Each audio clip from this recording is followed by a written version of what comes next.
오늘 신문 기사를 보니까 좀 무거운 수치들이 보이길래 그냥 함께 이 수치와 이 메시지가 의미하는 바를 얘기 나누고 싶어서 이렇게 녹음을 해 봤습니다. 요즘요. 이유 없이 마음이 가라앉는 날 있으셨죠? 저도 사람이니까 그런 경우가 있어요. 근데 아무 일도 없는데 괜히 기운이 없고요.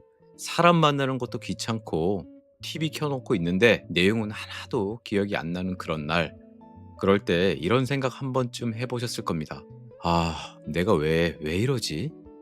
그런데요. 이거 절대 혼자만의 문제가 아닙니다. 최근에요. 국민건강보험공단 아시죠? 거기서 자료를 보면 40대 우울증 환자가 5년 사이에 무려 52% 증가했다네요. 전체 연령 평균 증가율이 17%니까 40 대에선 거의 3배 가까운 속도인 거죠. 50 대도 마찬가지입니다. 이미 13만 명을 넘어섰고 계속 증가하는 흐름이라고 합니다. 이거요, 개인의 문제가 아니라 세대 전체의 현상이라고 봐야 되는 거죠. 왜 이런 일이 생기는 걸까요? 중년은요, 인생에서 가장 많은 역할을 동시에 짊어지는 시기입니다. 회사에서는 책임은 커졌는데 자리는 점점 불안해지고요. 집에서는 부모님을 챙겨야 하고 애들은 아직 독립하지 않았고 때로는 간병까지 겹치죠. 한마디로 쉴 틈이 없는 시기입니다. 그래서요, 몸보다 먼저 우리들 마음이 지치기 시작합니다. 그리고 더 무서운 건요, 혼자 견디는 시간이 길어진다는 겁니다. 참 공감이 되는데 통계를 한번 볼까요? 2024년 기준요, 한국의 고립도는 약 20% 수준입니다.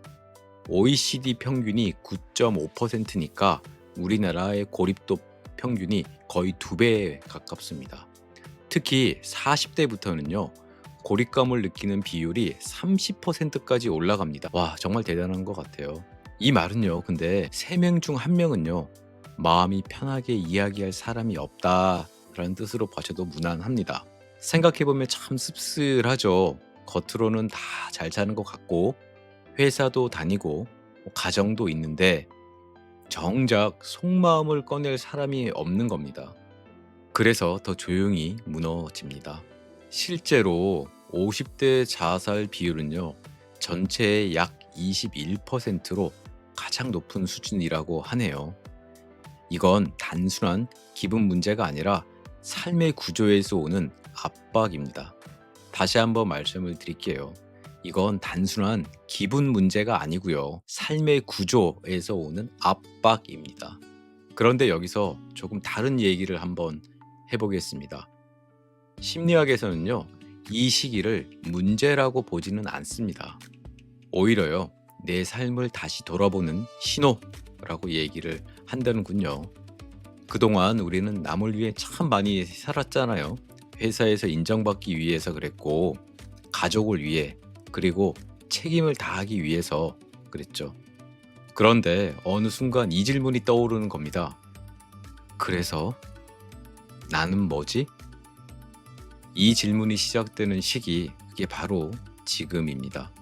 그래서 우울이 아니라 전환점일 수 있습니다.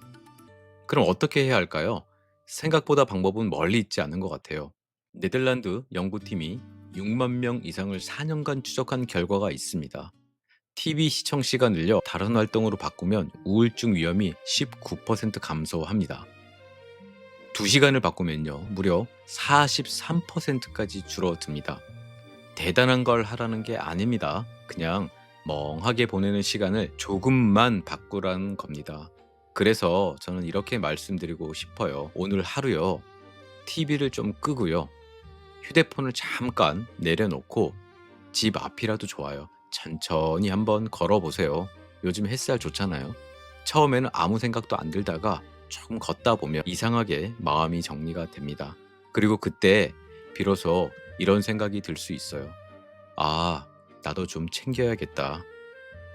중년의 우울은요, 무너지는 신호가 아니라 다시 시작하라는 신호일지도 모릅니다. 지금까지 너무 잘 버텨오셨습니다. 이제는 조금은 나를 위해 살아보셔도 됩니다.